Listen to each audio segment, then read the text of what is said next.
પ્રણામ સૌને. આપણે વર્ગની શરૂઆત કરશું.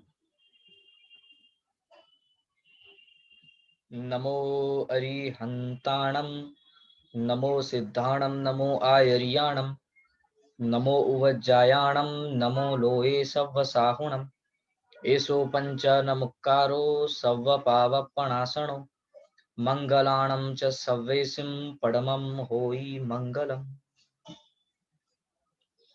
રાષ્ટ્ર સંત અચલ ગચ્છાધિપતિ પરમ પૂજ્ય આચાર્ય ભગવંત ગુણસાગર સુરેશ્વરજી મહારાજ સાહેબના ચરણોમાં કોટી કોટી વંદના કરશું. તપચક્ર ચક્રવર્તી પૂજ્યપાદ આચાર્ય ભગવંત ગુણોદય સાગર સુરેશ્વરજી મહારાજ સાહેબના ચરણોમાં કોટી કોટી વંદન કરશું. સર્વ સુવિધ સાધુ સાધ્વી ભગવંતોના ચરણોમાં વંદના કરશું. જ્ઞાન સાર ગ્રંથનો આપણો વર્ગ ચાલી રહ્યો છે. આ વર્ગની અંદર 3 અષ્ટકો આપણે પૂર્ણ કર્યા છે. પૂર્ણતા અષ્ટક, મગ્નતા અષ્ટક અને સ્થિરતા અષ્ટક. આ 3 અષ્ટકોની અંદર ખૂબ જ સારી રીતે પ્રથમ અષ્ટકમાં આપણને આપણો લક્ષ્ય જે છે એ બતાવે છે. બીજા અષ્ટકની અંદર આપણો જે લક્ષ્ય છે એ પ્રાથમિકતાએ હોવું જોઈએ તેની વાત બતાવે છે. અને ત્રીજા અષ્ટકની અંદર લક્ષ્યને પ્રાથમિકતા ઉપર લાવવું હોય તો તે લક્ષ્ય પ્રત્યે સ્થિરતા હોવી જોઈએ તેની વાત કરે છે. ચોથા અષ્ટકની અંદર આપણે આગળ વધ્યા અને ચોથા અષ્ટકનું નામ છે અમોહ, અર્થાત આત્માને પ્રાથમિકતા ઉપર રાખવા માટે, લક્ષ્ય પર સ્થિર થવા માટે આપણને જો કોઈ નડતું હોય તો તે મોહ છે. અને એ મોહ જે છે એને જો આપણે મંદ કરવામાં, હરાવવામાં સક્ષમ બન્યા તો સ્થિરતા ઓટોમેટિકલી આવતી જશે. અને સ્થિરતા આવશે એટલે આત્મામાં મગ્નતા પણ આવશે.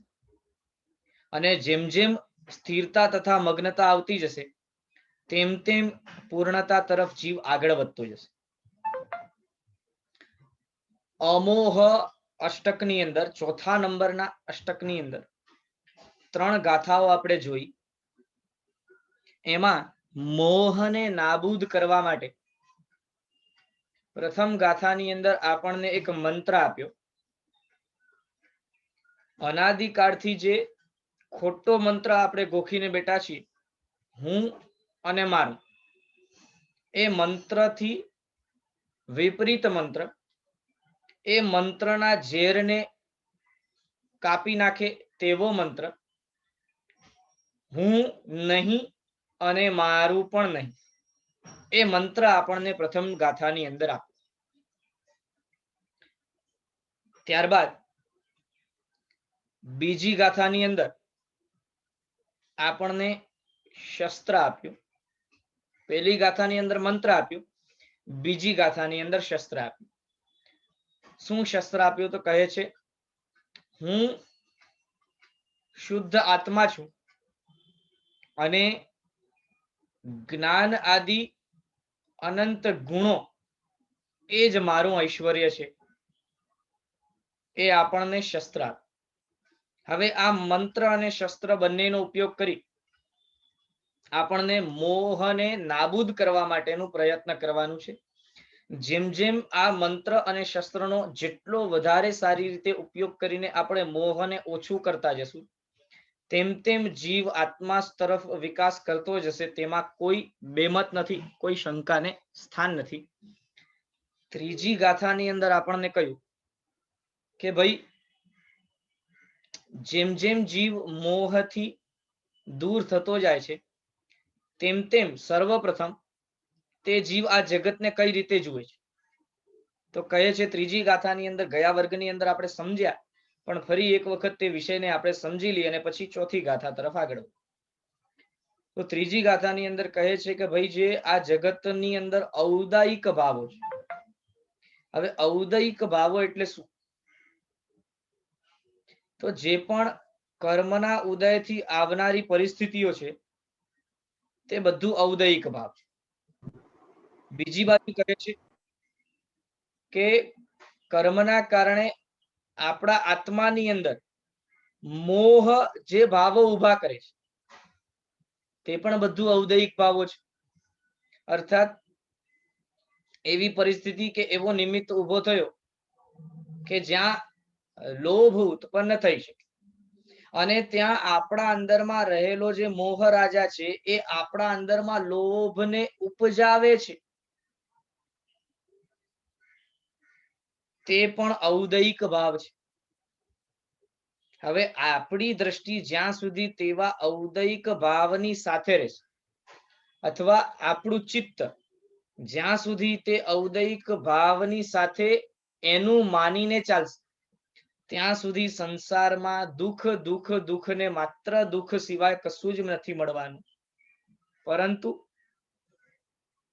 જે જીવ ખરેખર મંત્ર અને શસ્ત્ર બંનેનો ઉપયોગ કરીને મોહને મંદ કરવાનો પ્રયત્ન કરે છે તે જીવ હવે તે ઔદયિક ભાવ સાથે પોતાનો સંબંધ નથી રાખતો, પરંતુ પોતાને પ્રાપ્ત થયેલી જે સમજણ છે તે સમજણને આગળ કરીને પોતાના ચિત્તની વાત સાંભળીને તેવા ક્ષયોક્ષમિક ભાવ સાથે રિએક્શન આપવાનો પ્રયત્ન કરે છે. અર્થાત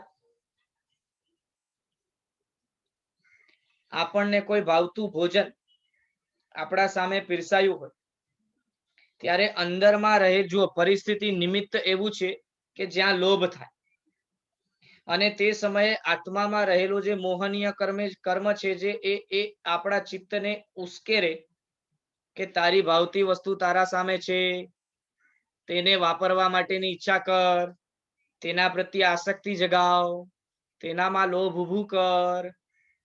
તે જ સમયે પોતાની જાગૃત અવસ્થા પોતાના કર્મના ક્ષયોક્ષમના કારણે ઊભી થયેલી જે સમજણ એ સમજણને કેન્દ્રમાં રાખી એ સમજણને આગળ કરી જીવ પોતે તે ઔદયિક ભાવમાં ન ફસાય પણ પોતે તે વસ્તુને વાપરવાની ઈચ્છા વાળો ન બનીને પોતાને સમજાવે કે આ જગત પૂતગલમય, આ વસ્તુ પૂતગલમય, આને વાપરવાથી જે ઇન્દ્રિયો શાંત થાય છે તે પણ પૂતગલમય, આ સંપૂર્ણ જે વ્યવસ્થા છે તેમાં ક્યાંય પણ હું પોતે સુખી કે સંતુષ્ટ થાઉં છું તેવું તો કશું છે જ નહીં. એટલે આવી બધી પરિસ્થિતિમાં આ લોભને જાગૃત કરીને આસક્તિને ઊભી કરીને નવા કર્મો મને બાંધવાની જરૂર શું છે, તેવા પ્રકારે પોતાને સમજાવીને આ ઔદયિક ભાવોની મોહની જે જાલ છે એમાં ન ફસાઈને પોતાને જાગૃત અવસ્થામાં રાખીને પોતે એ રીતે વિચારીને પોતાને પાછળ ખેંચવાનો પ્રયત્ન કરે તેવો જીવ ક્યારે પણ પરિસ્થિતિ કે નિમિત્ત ઉભે થયે છે તે ઔદયિક ભાવોની જાલમાં ફસાઈને પાપથી લેપાતો નથી. તેવું અહીં આ ગાથાની અંદર આપણને સમજાવવાનો પ્રયત્ન કરે છે. પણ જો આપણે ઊંધી રીતે લઈએ અને ઊંધી રીતે સમજીએ અને મોટા ભાગના જીવો આ રીતે ઊંધી સમજણ મેળવીને બેઠા છે કે જે થાય છે ને તે બધું ઔદયિક ભાવ છે, એટલે મારા બુદ્ધિમાં ચિત્તમાં સામે વસ્તુ રહેલી છે ને વાપરવાનો કે એને ભોગવવાનો વિચાર આવ્યો ને તે પણ ઔદયિક ભાવ છે અને આ આખું જગત ઔદયિક ભાવથી જ ચાલે છે. હું તો પોતે શુદ્ધ આત્મા છું એટલે ઔદયિક ભાવમાં જે ચાલે છે ને તેને ચાલતા રહેવા દેવું. પોતે હું નથી ખાતો માત્ર શરીર ખાય છે એવું વિચારવું અને કાર્ય કર્યા રાખ. હું પોતે નથી લોભમાં પડતો માત્ર શરીર આવું નથી. જો આવી રીતે પોતે ખાલી જ્ઞાતા દ્રષ્ટા બનીને બેસી ગયા કે હું નથી ખાતો આ તો શરીર વાપરી રહ્યું છે, હું તો માત્ર આત્મા છું જ્ઞાતા દ્રષ્ટા છું, એ પરિસ્થિતિ છે એને જોતા રહેવા, આવું હોય ને તો તે જીવને ખબર નથી કે આસક્તિ પોતે કરે છે, લોભ પોતે કરે છે, આસક્ત પોતે થાય છે, પરિગ્રહ પોતે કરે છે, ક્રોધમાન માયા બધું પોતે કરે છે, છતાં પણ પોતાને જ મૂર્ખ બનાવીને એમ સમજે છે કે હું માત્ર જ્ઞાતા દ્રષ્ટા છું. આવી પરિસ્થિતિમાં પોતામાં રહેલી સમજણથી પોતે મોહને ઓછું કરી શકતો જ નથી. મોહ તો એઝ ઇટ ઇઝ પોતાની પકડ બનાવીને રાખે છે. એટલે જ્ઞાતા દ્રષ્ટા માત્ર ભાવ ઉત્પન્ન કરીને ખાલી જોતા રહેવાની પરિસ્થિતિ કે એવા પ્રકારની પ્રવૃત્તિ કરવાનું હમણાં આપણા માટે ના પાડેલી છે. તો ઔદયિક ભાવોમાં રસ લઈને તેમાં મૂંઝાવીને તેમના આધારે ચાલવાની ના પાડેલી છે. આ ગાથાની અંદર એમ કહ્યું છે, શું કહે છે? જે લાગેલા ઉદયિક આદિ ભાવોમાં મૂંઝાતો નથી તે જીવ આકાશ જેમ કાદવથી લેપાતું નથી તેમ પાપથી લેપાતો નથી. તો આ વસ્તુ આપણને બરાબર બુદ્ધિમાં સમજી લેવી જરૂરી છે. જો આપણે માત્ર હાથ ઊંચા કરીને બેસી જશું કે જે થાય છે તે થવા દો, આમાં હું તો કરનારો નથી, હું તો માત્ર જોનારો છું, શુદ્ધ આત્મા છું, શુદ્ધ આત્મા એવા અહમ, તો એવું માત્ર નહીં ચાલે. કેમ કે એ શસ્ત્રોનો જો ઉપયોગ, શસ્ત્ર આપ્યો આપણને શુદ્ધ આત્મા એવ અહમ, હું માત્ર શુદ્ધ આત્મા જ છું અને જ્ઞાન આદિ ગુણો એ મારા ગુણ, પણ એનો ઉપયોગ કરવાનું જો નહીં આવડે તો શસ્ત્ર પોતા માટે જ તકલીફદાયી બની જાય. માટે આપણને અવશ્ય સમજવું જોઈએ કે આ જે આપણને શસ્ત્ર પ્રાપ્ત થયું છે તેનો ઉપયોગ આપણને કઈ રીતે કરવાનો છે. આગળ ચોથી ગાથા તરફ આપણે આગળ વધીએ.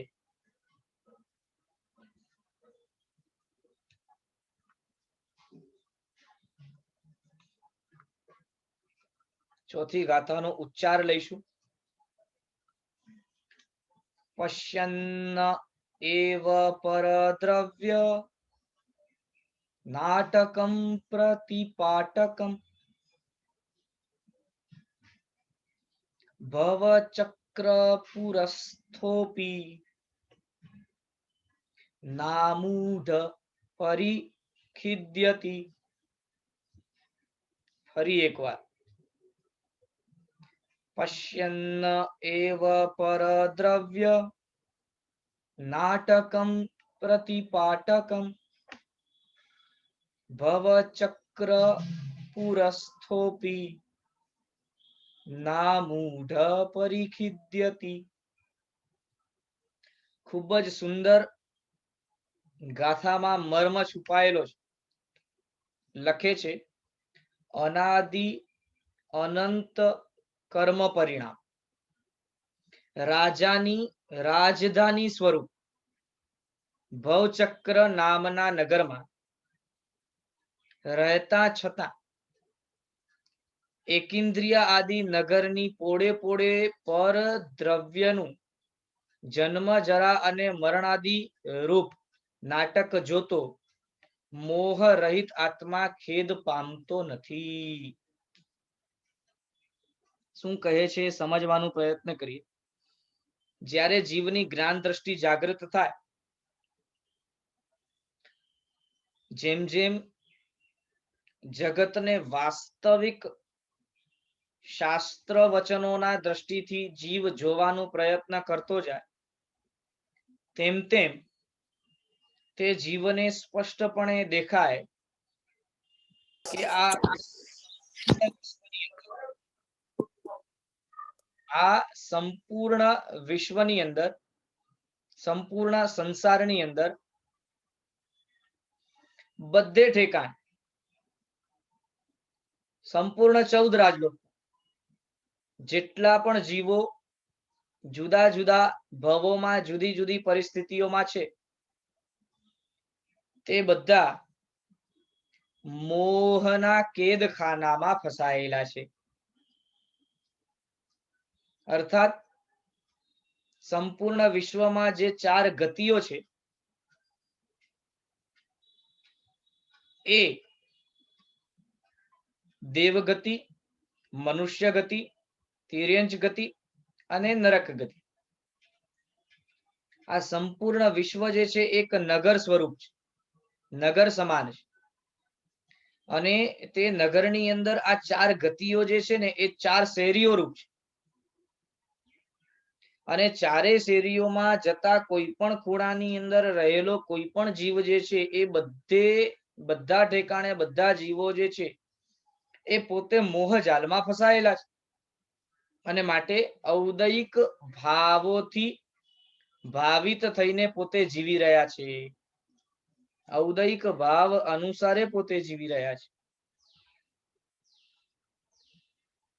વળી આ બધું ઔદયિક ભાવનું બધા જીવોનું જીવન એ ખરેખરનું વાસ્તવિક જીવન તો નથી.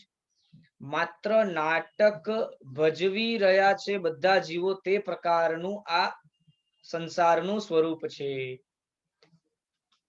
આપણે જો બરાબર સમજીએ,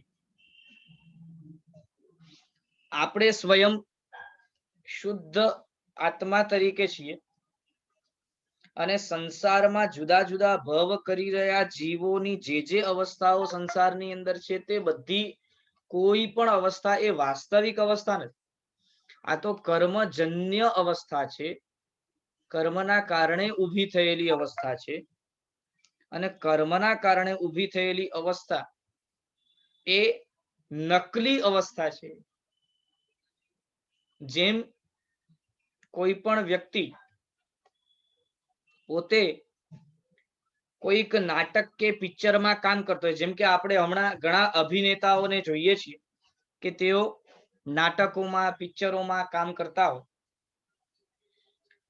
તો પિક્ચરોમાં, નાટકોમાં એવું ઘણી વખત બતાવે છે કે ભાઈ કોઈકનું જન્મ થયું, કોઈકનું મરણ થયું, પણ તે સમયે આપણે જે દ્રશ્ય જોઈએ છીએ ત્યારે આપણને સ્પષ્ટ ખબર છે કે આ જે દ્રશ્ય જોઈ રહ્યા છીએ નાટકની અંદર, તેમાં જે મરણ બતાવે છે ને એ તો નાટકનો એક હિસ્સો છે. હકીકતમાં તે વ્યક્તિ કઈ મરણ પામતો નથી તેવું આપણને ખબર છે, તે આપણને ખ્યાલ છે. એટલે એ મરણના દૃશ્યની અંદર આસક્ત થઈને અથવા તે દૃશ્યને જોતાની સાથે આપણે એ વ્યક્તિના મરણમાં શોક કરતા નથી. નાના બાળકો હોય ને, એ કોઈ પિક્ચરમાં કોઈક વિલનને મરતા જુએ ને એટલે એમને લાગે કે ગયો, અને ફરી એને એ જ વ્યક્તિને બીજા કોઈક પિક્ચરમાં જુએ તો આપણને પૂછે કે આ તો ઓલા પિક્ચરમાં મરી ગયો હતો ને, આ ફરી કઈ રીતે આ પિક્ચરમાં જીવતો થઈ ગયો? આવું પૂછે આપણે. પણ આપણે તે સમયે સમજતા હોઈએ કે આ બાળકને ખબર નથી કે આ તો માત્ર નાટક ભજવી રહ્યું છે. એ વ્યક્તિ હકીકતમાં પોતે કઈ મરતો નથી. અને માટે આવા નાટકોને, પિક્ચરોને જોઈને આપણે એના મરણના શોકને આપણા હૃદયમાં ધારણ કરી લેતા નથી. તે જ રીતે આ ચારે ગતિમાં પણ જે દુઃખ, જન્મ, મરણ, પીડા, કંકાસ, ક્લેશ, ક્રોધ, માન, માયા, ઈર્ષ્યા, હાસ્ય, રતિ જે પણ થાય છે તે બધું પણ આખરે હકીકતમાં તો આત્માનું પોતાનું સ્વરૂપ નથી, માત્ર નાટક જેવું જ છે. અને આવા આ સંસાર રૂપી નાટકની અંદર જો કોઈ વ્યક્તિ જન્મતો હોય કે મરતો હોય, પીડા ભોગવતો હોય કે સુખી થતો હોય, ક્યારેક કોક સમયે હર્ષથી નાચતો હોય ને ક્યારેક કોક સમયે દુઃખથી શોકાતુર થઈને દીન થઈને બેઠેલો હોય, તો આ બધું તો ખરેખર માત્ર નાટક ભજવવા જેવું જ છે. તો આવી પરિસ્થિતિમાં મરણ સમયે શોકથી શું આતુર થવું અને જન્મ સમયે હર્ષથી પણ શું ગેલા બની જવું? એવા પ્રકારે જ્યારે જીવ પોતે પોતાની સમજણનો વિકાસ કરીને આગળ વધે તો તે જીવ પોતે મોહ રહિત આત્મા થયેલો હોવાથી જુદી જુદી પરિસ્થિતિઓમાં પોતે ખેદ પામતો નથી. ઇમોશનલ થઈને પોતે જુદા જુદા પોતાના નિર્ણયો લેતો નથી, પણ જગતની વાસ્તવિકતા પ્રેક્ટિકેલિટીને આંખની સામે રાખીને તે પ્રમાણે પોતે વિવેકથી નિર્ણયો લે છે. આપણે ખરેખર છે ને ધર્મને ઇમ્પ્રેક્ટિકલ બતાવતા હોઈએ છીએ અને સંસારને પ્રેક્ટિકલ બતાવતા હોઈએ છીએ. પણ જો ઊંડી રીતે વિચાર કરવામાં આવે તો આ જગતમાં સંસાર આખો ઇમોશનલ જગત છે અને ધર્મ આખું પ્રેક્ટિકલ જગત છે. આપણને પ્રેક્ટિકલ થઈને વિચારવાની જરૂર છે, ન કે ઇમોશનલ થઈને મોહના જાલમાં ફસાઈને વિચારવાની જરૂર નથી. તો એ આપણને આ ગાથામાંથી, આ વચનોમાંથી મોહ રહિત થવાના આપણને મળેલા મંત્ર અને શસ્ત્રમાંથી સમજવાનું છે. જો આ રીતે આપણે બરાબર જગતને નાટક સ્વરૂપ જોવામાં ફાવી ગયા તો અવશ્ય આપણે પોતે પ્રેક્ટિકલી વિચારીશું. હા, એનો અર્થ એ નથી કે જે મોહથી રહિત થતો જાય તે વ્યક્તિ નિષ્ઠુર થતો જાય કે પથ્થર દિલ બનતો જાય. ના, બિલકુલ એવું નથી. તેને પણ દરેક વ્યક્તિ પ્રત્યે, દરેક પરિસ્થિતિ પ્રત્યે અવશ્ય ઇમોશન્સ હોય, પણ એ ઇમોશન્સ પ્રેક્ટિકેલિટીથી જોડાયેલા. માટે જો કદાચ એના સામે કોઈક પરિસ્થિતિ પ્રતિકૂળ આવે, કોઈક વ્યક્તિ, કોઈક સ્વજન સાથે જે સંબંધ હતો એ સ્વજન ચાલ્યો જાય, તો તે વ્યક્તિ એ મારા પાસેથી દૂર થઈ ગયો તેવા પ્રકારે શોક કરીને રુદન ન કરતો હોય, પરંતુ એ વ્યક્તિ આ ભવમાં પોતે ધર્મ ન પામી શક્યો એવા પ્રકારના શોકથી અવશ્ય રુદન કરતો. કેમ કે ત્યાં પ્રેક્ટિકાલિટીથી જોડાયેલી ઇમોશનલ ટચ છે, ફિલિંગ છે. તો એવું નથી કે તે જે વ્યક્તિ મોહથી રહિત થાય તે નિષ્ઠુર થઈ જાય.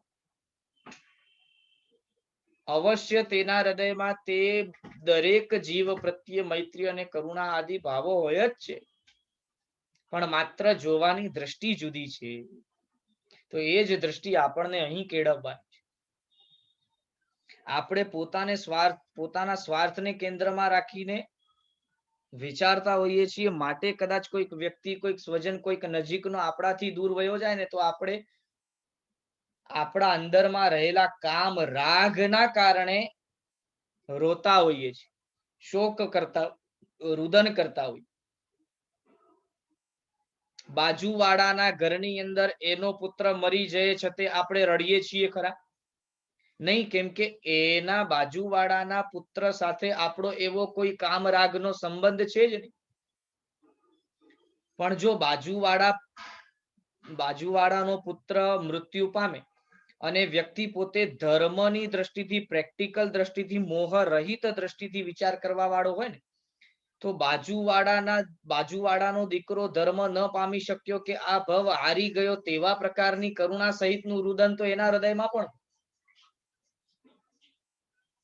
ભલે પછી કદાચ તે રુદન જે છે, તે જે પીડા જે છે એ એક્સપ્રેસ ન થાય, વ્યક્ત ન થાય, એવું બની શકે. પણ કહેવાનું તાત્પર્ય એટલું જ છે કે જે વ્યક્તિ પ્રેક્ટિકલ બનીને વિચારે છે, મોહ રહિત બનીને વિચારે છે, તે આ સંપૂર્ણ નાટક સમાન સંસારની અંદર ખેદ પામતો નથી, પરંતુ એનાથી વિપરીત પોતે વિચક્ષણતા પૂર્વક વિઝડમનો ઉપયોગ કરીને વિચારી શકે છે, તે પ્રકારે નિર્ણયો લઈ શકે છે, પોતે કર્મ બંધન જે છે એ અટકાવી શકે છે, બધું કરી શકે. માટે આ રીતે આપણને આ ગાથાની અંદર વિશેષ વાત સમજાવવામાં આવી છે. આગળ આપણે 5મા નંબરની ગાથા લઈએ.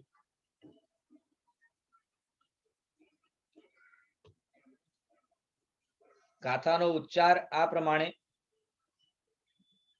વિકલ્પ ચષકૈરાત્મા પીત મોહાસવો હ્યયમ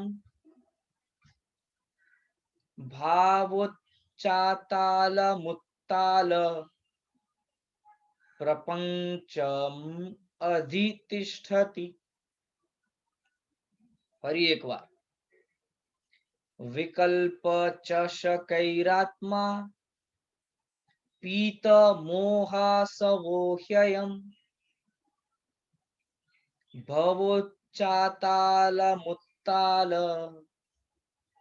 પ્રપંચમધિતિષ્ઠતિ. શું કહે છે? વિકલ્પ રૂપ મદિરા પાત્રો વડે. જુઓ, આ અહીં મદિરા જે છે ને એ મદિરા શબ્દનો મોહ સાથે સંબંધ છે. એટલે મોહને અહીં મદિરા કીધું.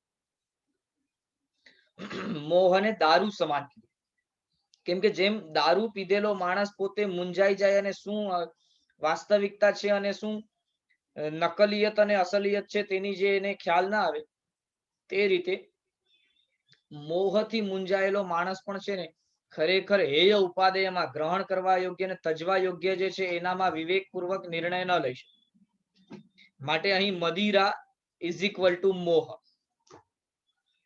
તો વિકલ્પ રૂપ મદિરા પાત્રો વડે એટલે મોહ છે એના કારણે જુદા જુદા વિકલ્પો છે.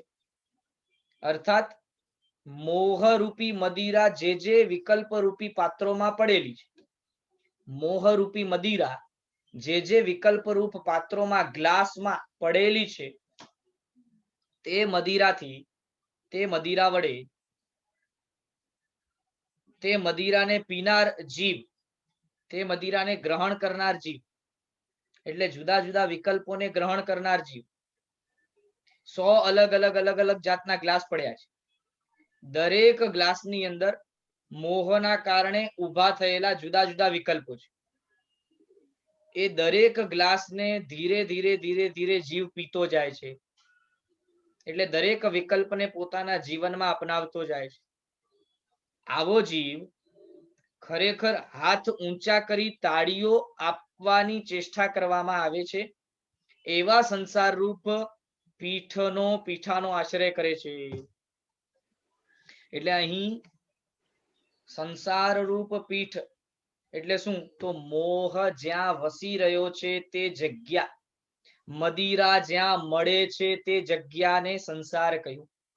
મોહ જ્યાં છે, રહે છે, પ્રાપ્ત થાય છે, મૂંઝાવે છે, બાટલીમાં બધાને ઉતારે છે, એ મોહ રાજા જે ક્ષેત્રમાં રહે છે, જે પરિસ્થિતિમાં, જે અવસ્થામાં, જે ક્ષેત્રમાં છે તેને અહીં સંસાર કહ્યું અથવા પીઠ કહ્યું.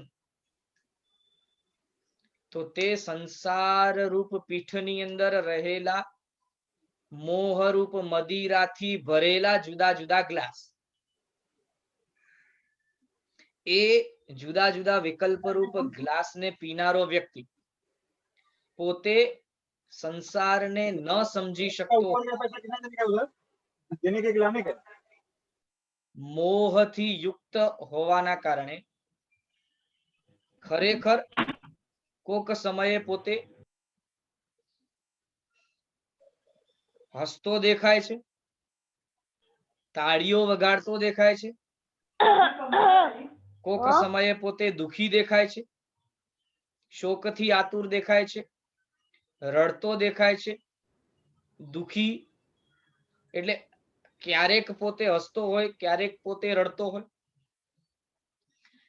ક્યારેક પોતે પોતાને રાજા સમાન સમજતો હોય, ક્યારેક પોતે પોતાને રંખ સમાન સમજતો હોય. આવી જે જુદી જુદી પરિસ્થિતિઓ ઊભી થાય છે, આવા પ્રકારના સંસારના સ્વરૂપમાં પોતે રહેતે છતે પણ સંસારમાં રહેલા દુઃખને જોઈ શકતો નથી. ક્યારેક હર્ષ, ક્યારેક શોક, ક્યારેક સુખ, ક્યારેક દુઃખ, ક્યારેક મારો, ક્યારેક પારકો, ક્યારેક રાગ, ક્યારેક દ્વેષ. આ બધું દુઃખનું કારણ સંસારમાં આંખની સામે હાજર હોવા છતાં પણ મોહથી ભરેલા વિકલ્પ રૂપ ગ્લાસની અંદર, એટલે મદિરાથી ભરેલા એ ગ્લાસને પીતા પીતા પીતા પીતા તે એવો મુંજાઈ ગયો છે કે દુઃખરૂપ સંસારને પોતે પોતાની આંખથી જોઈ શકતો નથી. માટે ત્યાં ને ત્યાં જ તે સંસારની અંદર રહ્યો છતો દુઃખમાં પણ સુખની દ્રષ્ટિ કરીને બરાબર પોતાનો ખૂટો ત્યાં જ ખોડીને બેઠો છે. માટે લખે છે અધિતિષ્ઠતી, ત્યાં ને ત્યાં જ રહે છે.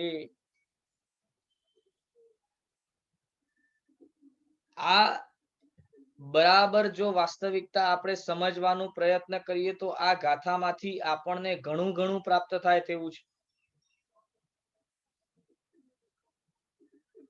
માટે સંસાર જે છે એ કેવા પ્રકારની મોહ જાળથી ભરેલો છે.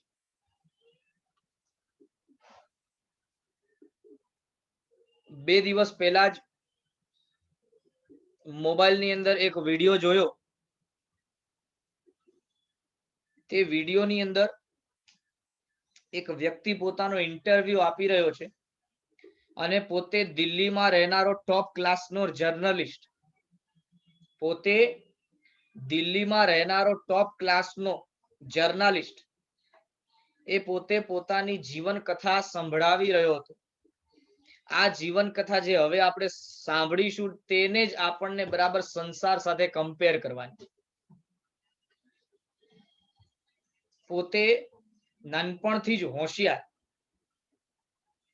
જર્નાલિઝમ કરવું છે એ પણ બરાબર બુદ્ધિમાં બેસેલી વાત, ભણવામાં એકદમ આગળ, માતા પિતા બીજાના માતા પિતા પણ તે છોકરાનું ઉદાહરણ આપીને પોતાના છોકરાઓને સમજાવે કે આમના જેવું બનવાનું પ્રયત્ન કરો.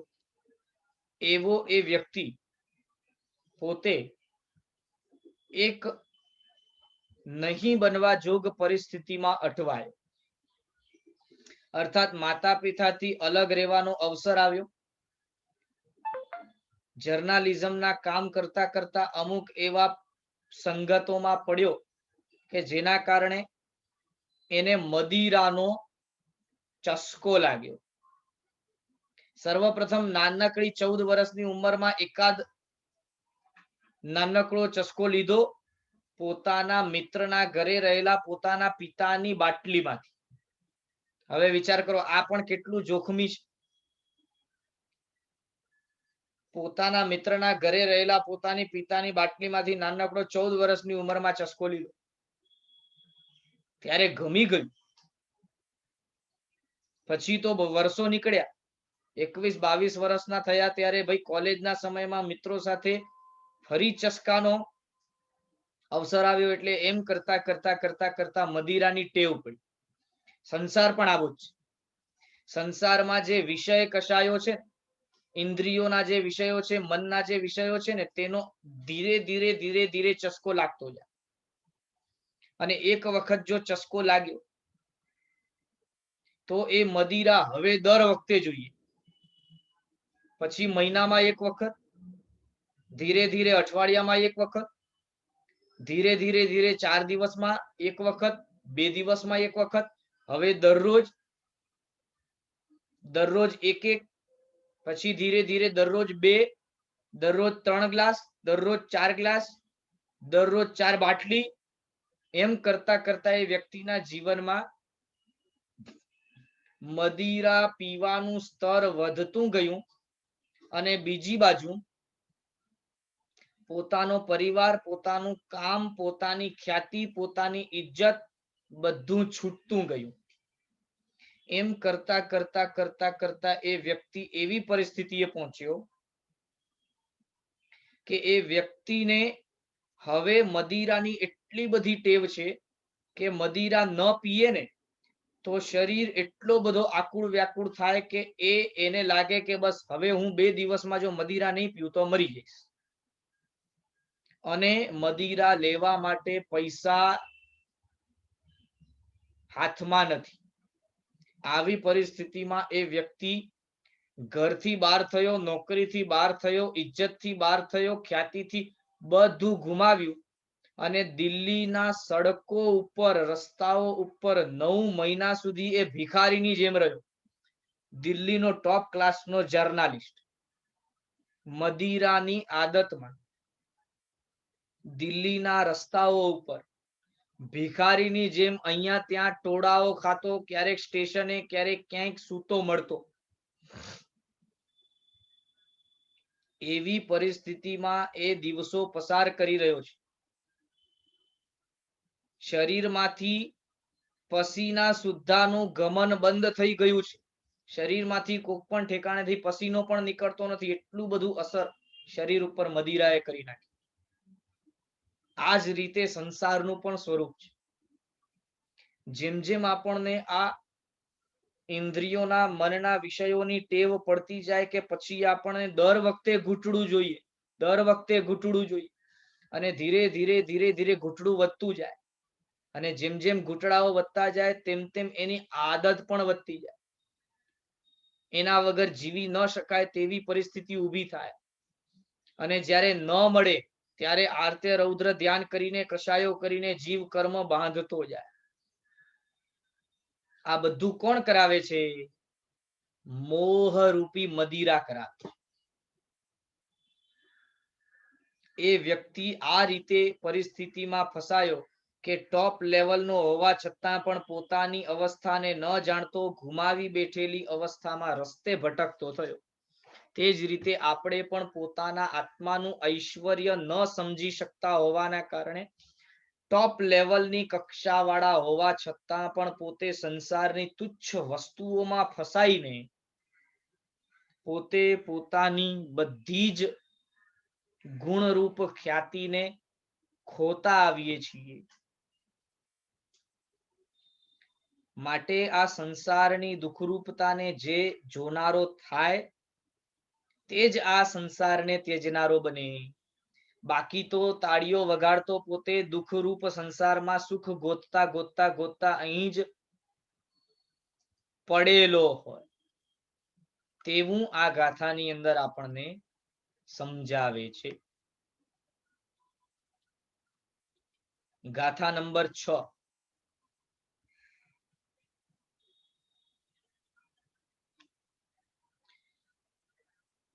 નિર્મલમ સ્ફટિકસ્યૈવ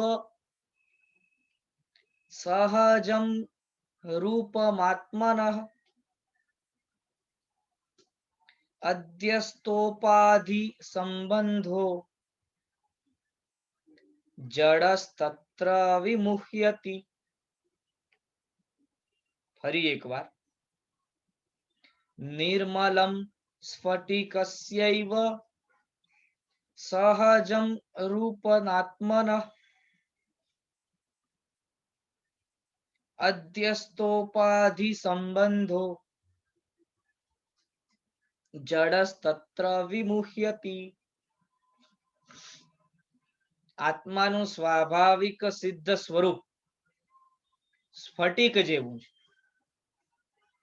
સ્ફટિક જેવું નિર્મળ છે. તેમાં ઉપાધિનો સંબંધ આરોપીને અવિવેકી જીવ એમાં મૂંઝાય છે. બહુ જ માર્મિક ગાથા છે. ખૂબ જ માર્મિક વાત કરેલી છે. આપણને સંસારમાં રહેલા મોહ જાલમાંથી કોણ બચાવી શકે તેનો ઉત્તર આપતા અહીં કહે છે, સર્વપ્રથમ વિવેક જ એક એવું સાધન છે જે મોહમાં ફસાયેલા જીવને સંસારથી મુક્ત કરવા માટેનું શસ્ત્ર છે. કોણ? વિવેક. આત્મા તો સ્વયં ખરેખર મૂળ સ્વરૂપે સ્ફટિક જેવું જ નિર્મળ છે. જેમ સ્ફટિક રત્ન આપણા હાથની અંદર હોય તો સ્ફટિક રત્ન હાથની અંદર રહેલું હોવા છતાં આપણને તે સ્ફટિકની આરપાર આપણો હાથ બરાબર દેખાતો.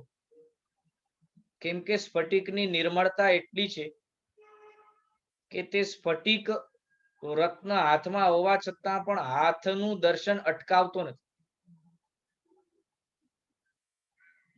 તે જ રીતે આપણો આત્મા પણ એટલો જ નિર્મળ છે, શુદ્ધ છે, નિરંજન છે. સ્ફટિક જેવો આપણો શુદ્ધ સ્વરૂપ નિરંજન આત્મા હોવા છતાં પણ મોહ જે છે, એ કર્મ જે છે, એ આત્માને મલિન કરે છે. હવે તેને જ સમજાવવા માટે આપણને અહીં ઉદાહરણ આપ્યું છે કે ભાઈ સ્ફટિક રત્ન પોતે શુદ્ધ નિર્મળ દેખાતું હોવા છતાં પણ તે રત્નની પાછળ જો લાલ કપડો લગાવવામાં આવે કે લાલ કાગળ લગાવવામાં આવે અને ત્યાર પછી આપણને એવું પ્રશ્ન પૂછાય કે સ્ફટિક કેવું છે, તો શું આપણે એમ કહીએ કે સ્ફટિક લાલ છે? આપણે તો એમ જ કહેવાના કે સ્ફટિક તો પોતે નિર્મળ જ છે, સ્ફટિક પોતે લાલ નથી, પણ હમણાં સ્ફટિક લાલ દેખાય છે. એનું અર્થ શું થયું? આપણે એ સ્પષ્ટીકરણ કરીએ છીએ કે ભાઈ સ્ફટિક પોતે લાલ નથી, પણ તેની પાછળ લગાવેલા કપડા કે કાગળના કારણે તે લાલ દેખાય છે. એટલે દેખાવું એ જુદું છે અને સ્ફટિક પોતે જેવો છે એ જુદું છે. તે જ રીતે હમણાં આપણને આત્મા પોતે એકેન્દ્રિય સ્વરૂપે, બેઇન્દ્રિય સ્વરૂપે, પંચેન્દ્રિય સ્વરૂપે, મનુષ્ય સ્વરૂપે જુદી જુદી અવસ્થામાં દેખાતો, પિતા સ્વરૂપે, પુત્ર સ્વરૂપે, દીકરા, જે પણ અવસ્થામાં દેખાતો, તે બધી અવસ્થાઓ મોહથી જન્ય, કર્મથી જન્ય લાલ કપડા જેવી છે, લાલ કાગળ જેવી છે. માટે હમણાં આપણને આત્મા એવો દેખાય છે, શરીરથી યુક્ત દેખાય છે, કાળો દેખાય છે, ધોળો દેખાય છે, પાંગડો દેખાય છે, લૂલો દેખાય છે, પતલો દેખાય છે, જાડો દેખાય છે, કદરૂપો દેખાય છે. આ બધું દેખાય છે નહીં. આ જે વાસ્તવિકતા છે એ વાસ્તવિકતા કોણ ન જાણી શકે? તો કહે છે અવિવેકી જીવ પોતે જ આ વાસ્તવિકતા ન જાણી શકે. અર્થાત પોતાના ચિત્તમાં, પોતાના આત્મામાં રહેલું જે ગુણ છે,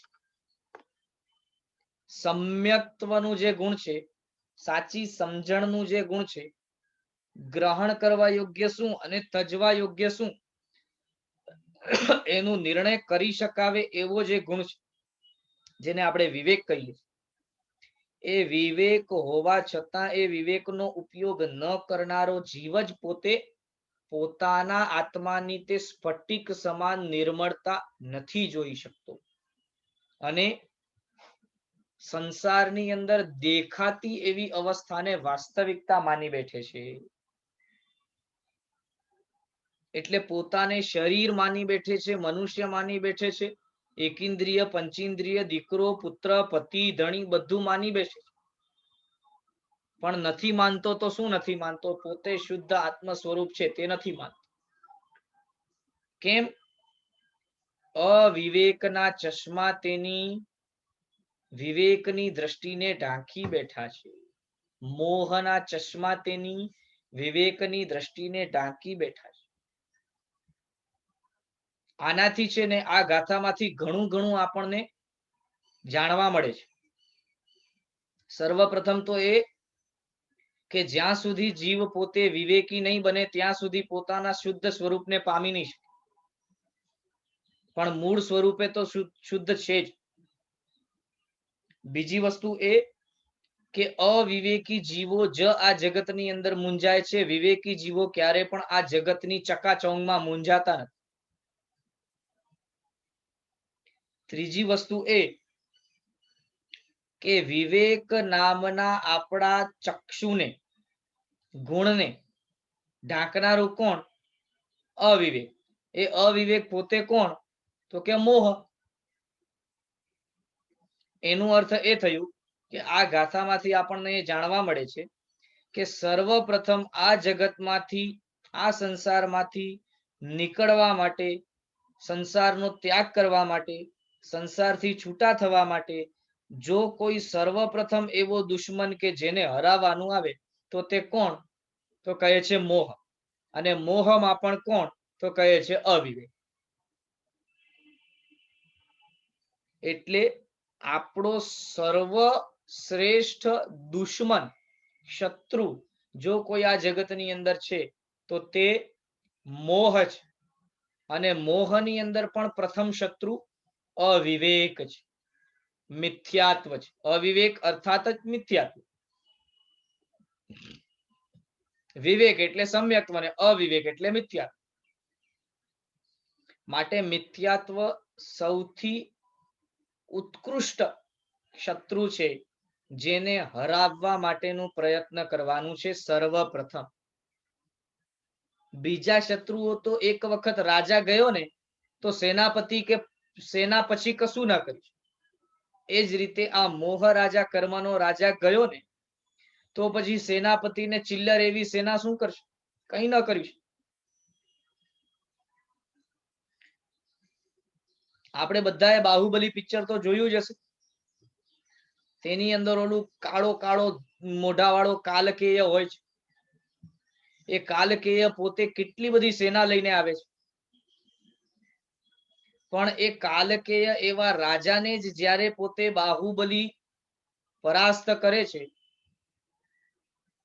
તો કાલકેયના પરાસ્ત થયે છતે એની સેના હવે શું કરી શકવાની? એની સેનાને શરણું લેવા સિવાય કોઈ ઓપ્શન રહ્યું જ નથી, કોઈ વિકલ્પ રહ્યું. તે જ રીતે મોહ રાજામાં જે અવિવેક છે, મિથ્યાત્વ છે, એ મિથ્યાત્વ રૂપ દુશ્મનને, શત્રુને, દુશ્મન રાજાને જો આપણે હરાવી શક્યા, પરાસ્ત કરી શક્યા, તો પછી બીજા જ્ઞાનાવરણીય અને દર્શનાવરણીય અંતરાય આદિ જે સેનાપતિ તથા ચિલ્લર સેના છે એને પછી આપણું આત્માનું શરણ લેવા સિવાય બીજો કોઈ વિકલ્પ નથી. આત્માથી દૂર થવા સિવાય બીજો કોઈ વિકલ્પ નથી. આ સ્પષ્ટ આપણને આ ગાથામાંથી સમજવાનું છે. માટે આ પોતાનું આપણું આત્માનું સ્વરૂપ નિર્મળ છે, સ્ફટિક જેવું સ્પષ્ટ છે, પણ મોહ જ એમાં ઉપાધિ કરીને બેઠો છે. અને એ મોહને નહીં હરાવનારું, નહીં જાણનારો વ્યક્તિ, અવિવેકી વ્યક્તિ જ આ સંસાર રૂપ જગતમાં મૂંઝાય છે. એવું આપણને આમાંથી સ્પષ્ટ બતાવે છે. એનો અર્થ એ છે કે એમ બતાવે છે કે અમોહી થવું એ જ એક માત્ર ઈલાજ છે. તો આ રીતે આ ગાથાની અંદર ઘણું બધું આપણને સમજાવે છે.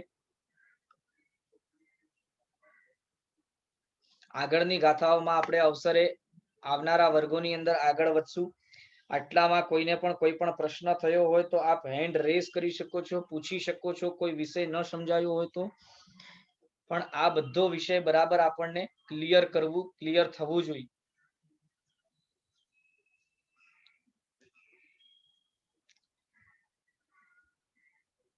ચલો, જેમને પણ પ્રશ્ન હોય હેન્ડ રેઝ કરી શકો છો. પ્રફુલ્લાબેન બોલો.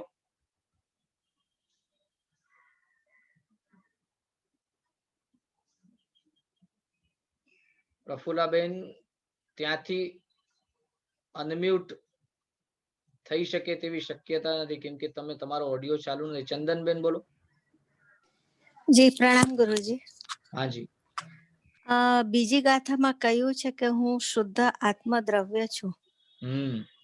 તો એ શસ્ત્ર જે કહ્યું છે તો એને આમ વારંવાર મગજમાં એને આમ ફેરવતા જ રહેવાનું.